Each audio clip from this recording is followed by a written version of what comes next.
The only station with local news at 6:30. You're watching Fox 17 News. Well, today marks 7 years since an Uber driver terrorized Kalamazoo, shooting and killing 6 and injuring 2 others. All these years later, a lawsuit is still working through the court system, filed by a passenger who convinced the convicted killer, Jason Dalton, to let him out of his car. Our Michael Martin, who was here working the night this happened, has the latest on this terrible tragedy. It was a Tuesday night exactly 7 years ago Monday when absolute chaos erupted in Kalamazoo. Police searched for an Uber driver who was opening fire at one shooting scene and then another. Eventually, he was quietly taken into custody, and Kalamazoo was changed forever. He started driving really erratically. He was running red lights at that point, squealing the tires.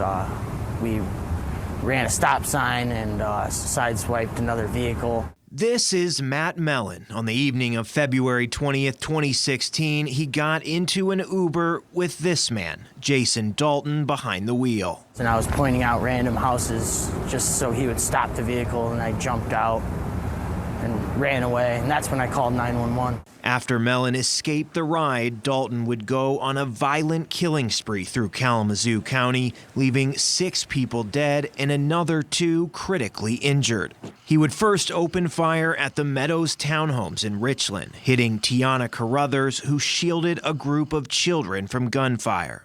Dalton then went home, swapped out his vehicle, and continued his rampage. Grab a rifle and go to the dog.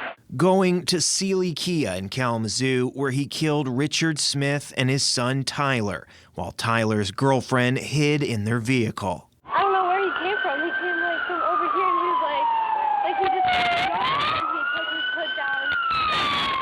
I don't know, I hit right here. From there, he went across town to the Cracker Barrel in Oshtemo, firing into a minivan, killing Mary Jo Nye, Mary Lou Nye, Barbara Hawthorne, and Judy Brown, also injuring a young Abby Kopf. That one's dead. He's looking at another one. There's a female in the back seat, driver's side. That writer, early in the night, Matt Mellon, filed a lawsuit against Uber in September 2021, saying he tried reaching out to their 24/7 incident response team immediately following his chaotic ride, but received no answer or assistance. The guilt kicks in for Matt Mellon, the reliving of the events of that day and night in excruciating, painful detail, the feeling of total helplessness, the sense of being thoroughly defrauded over there being no way to connect with Uber, his lawsuit reads. All this time later, his case is still working its way through the courts.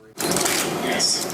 Dalton was eventually charged and convicted of those murders and sentenced to life in prison in February 2019. He's currently being housed up in Manistee. For now, in the newsroom, Michael Martin, Fox 17 News.